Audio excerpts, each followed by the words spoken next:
Acne के हवाले से हो रही है बातचीत, साथ ही हमारे डॉक्टर नाजिया अशरफ साहिबा जो कि प्रोफेशनल कंसल्टेंट डर्मेटोलॉजिस्ट हैं, कॉस्मेटोलॉजिस्ट हैं और लेज़र थेरेपिस्ट भी हैं माशाल्लाह से। और आप सुन रहे हैं अपना कराची FM 107, प्रोग्राम का नाम है मुकम्मल घर। मैं हूं आपकी होस्ट आरजे अनीला रज़ाक और मेरे साथ हैं आरजे अजनबी। तो डॉक्टर साहिबा, हम बात कर रहे थे कि कौन सी एज में जो है वो सबसे ज़्यादा एक्नी जो है वो अगर होती है। सबसे पहले जब हम बात करते हैं तो टीनेजर जैसे 12-13 साल की एज होती है। मैंने तो 9-10 में भी बहुत सारे पेशेंट्स को देखा है होते हुए। तो बस वो तब से जब ये एक्नी शुरू हो जाती है तो अमूमन पहले तो पेरेंट्स की हिस्ट्री भी होती है, तो बच्चों को होना शुरू हो जाता है। फिर उसके बाद डेफिनेटली हम इस डाइट को, फिर क्या फेस पे लग रहा है, टॉपिकल प्रोडक्ट्स है, कई लोग बहुत कुछ लगा रहे होते हैं, क्रीम्स, हैवी क्रीम्स। अब देखें ये एक ऑयली स्किन है, इसको इसकी तरह के मॉइस्चराइजर, सन ब्लॉक्स चाहिए, क्योंकि घर में एक चीज आ रही है, वो सब चल रहे हैं तो वो उनके ऊपर भी लगना शुरू हो जाती है।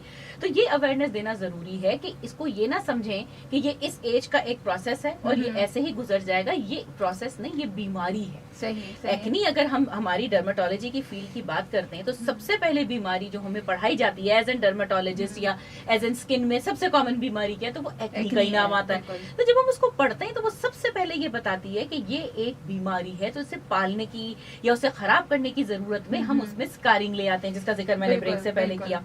तो सबसे पहले अगर हम इसे ये रियलाइज कर लें कि ये एक बीमारी है, अगर आप जैसे क्लिक करते हैं ना, कभी भी आप किसी सर्च इंजन पे डालें एक्नी को, तो जो सबसे पहले एक वेबसाइट इसे खोल के एक डेफिनेशन सी देती है जो किसी भी इंसान की समझ में आ जाए, वो ये बताती है कि ये एक डिजीज है, ये एक बीमारी है, ये एक क्रॉनिक डिजीज है, ये एक लंबी चलने वाली बीमारी है। और फिर उसके बाद वो ये लिखती है कि ये बीमारी होती इसलिए है कि जिन लोगों की जिल्द ऑयली है, ज्यादा ऑयल सिक्रीट करती है under the influence of hormones, जब वो ज्यादा प्रोड्यूस होने लगती है, तो जाहिर सी बात है हम 24 घंटे तो मुंह पे कोई टिश्यू लगा के नहीं बैठे। सही बात है। जब वो चीज महसूस होने लगती है तो उसका नतीजा क्या होता है कि बैक्टीरिया ज्यादा अट्रैक्ट होते हैं गीली सरफेस की तरफ। वो आने के बाद जब एक रिएक्शन कॉज करते हैं तो वहां से उन दानों में पीप, छोटे छोटे दाने, इन्फ्लेमेशन, रेडनेस, वो उस हिसाब से क्रिएट होती है जितना बैक्टीरिया उस वक्त इन्वॉल्व हो गया। फिर पेशेंट की अपनी क्या प्रिवेंशंस थी, क्या वो कुछ भी नहीं कर रहा, उसने नोचना शुरू कर दिया, उसने कोई अजीब अजीब चीजें लगाने शुरू कर दी, घर में लोग मास्क लगाना शुरू कर देते हैं, कभी कुछ कभी कुछ। तो ये जो घरेलू टोटके लगा के हमने फिर इसकी डायरेक्शन चेंज कर दी। माइंडेड की ये बीमारी नजर ऊपर से आती है दानों की शक्ल में, लेकिन ये पैदा बॉडी के अंदर से हो रही है। तो बॉडी के अंदर रोकने के लिए हमने तो कुछ भी नहीं किया, हमने तो सिर्फ जेल्स लगाई और जेल लगानी शुरू कर दी, हमने सिर्फ ऊपर से करना शुरू कर दी। और वो ये समझते नहीं है कि इसका एक्चुअल बटन हमारी बॉडी के अंदर है, विच इज द हार्मोन्स। तो अब करने की जरूरत ये है कि जब हम ये रियलाइज कर लें तो पहला काम है कि हमें डर्मेटोलॉजिस्ट, स्किन स्पेशलिस्ट के पास जाना चाहिए।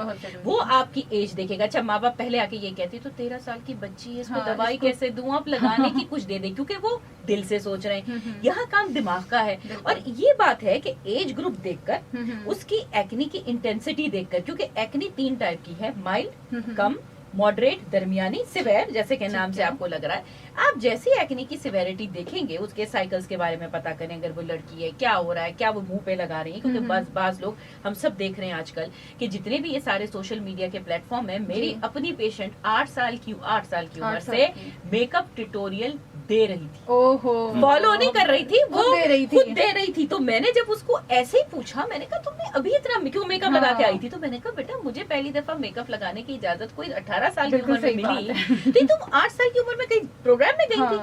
तो फिर उसकी अम्मी ने शुरू कर दिया कि जी ये तो मैं तो देखती रही कि ये 8 साल की बच्ची को आया कब कि वो सिखाने लग गई। तब से फिर मैंने ये सवाल अपने कंसल्टेशंस में ऐड करना शुरू किया। ये भी मैं 6-7 साल पुरानी बात बता रही हूँ, अभी की नहीं है, कि इतने बच्चे अगर मेकअप लगा रहे हैं, जो कि हमें कितने सालों बाद आपको भी ऐसा ही था इजाजत मिली, तो वो अपनी स्किन के साथ कर क्या रहे हैं? सही, यानी वो अपनी स्किन को पहले ही जो है ना वो एक और बचपने वाली स्किन पर जब आप मेकअप लगा लें। अच्छा, फिर मेकअप की भी क्वालिटीज हैं, और बच्चों पे तो कभी मेकअप हमने लगते देखा ही नहीं था किसी दुनिया में।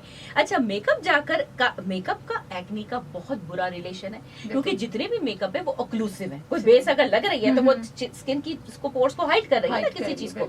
और यहाँ प्रॉब्लम क्या है, उन पोर्स का ये है जो एक्स्ट्रा सेबेशियस सिक्रीशन बना रहे हैं। जब आपने उसके ऊपर मेकअप की लेयर लगा के उसको रोका, वहां पर एक्नी जो छोटी सी निकलने वाली थी वो फोड़े नुमा बड़ी होके निकलेगी, क्योंकि आपने उसका रास्ता रोका। जैसे कि अगर आप पानी को आने से रोकेंगी तो वो सैलाब बन के अंदर आ जाएगा ना, तो क्योंकि उसका बहाव तेज हो जाएगा। इसी तरह जब आप उसको मेकअप लगा लगा के रोकने की कोशिश करेंगी, वो वहां से मोटे मोटे फोड़े बनेंगे, अब एक्ने और सिवियर हो गई। अच्छा। अब आपको उसका ट्रीटमेंट और करना पड़ेगा। इसमें ओरल ट्रीटमेंट जैसे रेटिनॉइड्स हैं, एंटीबायोटिक्स हैं, हार्मोनल थेरेपीज की टैबलेट्स हैं। टैबलेट का रोल प्राइमरी है, की नंबर 1 है, उसके बाद लगाने वाली चीजें सेकंड नंबर पर हैं। हमें इस प्रोग्राम के तवज्जुद से सबसे पहले यही चीज और कॉन्सेप्ट को क्लियर करने की जरूरत है कि जो लगाने वाली चीजें हैं उनका सेकंड नंबर है। फर्स्ट चीज है टू फाइंड द कॉज, और उसका ट्रीटमेंट डॉक्टर के साथ मिलकर करना है, खुद बैठकर किसी सर्च इंजन से बैठकर नहीं करना। सही, यानी कि हमें इंटरनल ट्रीटमेंट जो है वो सबसे पहले जो है वो उसको जो है वो सामने रखना है। अच्छा, ये बताइएगा मुझे डॉक्टर साहिबा कि आपने ऑयली स्किन की अभी बात की फौरी तौर से,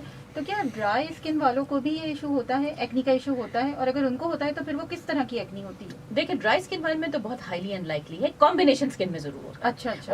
ऑयली टू कॉम्बिनेशन में होता है। ड्राई स्किन वालों को कभी कोई एक पैच पर हो गया, जो पैच उनका ऑयली होगा वो उसी के ऊपर एक्नी निकलती है। तो लकी रहे फिर, बहुत लकी है, जैसे मैं हूँ। ड्राई स्किन वालों को ये प्रॉब्लम बहुत कम होता है, लेकिन ये कि एक्नी ज्यादातर ऑयली और ऑयली टू कॉम्बिनेशन में आती है, और चूंकि ज्यादातर लोगों की स्किन ऑयली है, ड्राई का जो इंसिडेंस है वो काफी कम है, तो इसलिए ज्यादातर लोगों को और एक्नी का इंसिडेंस भी बढ़ रहा है। फिर हमारे लाइफस्टाइल चेंजेस, जैसे मैंने आपको बताया।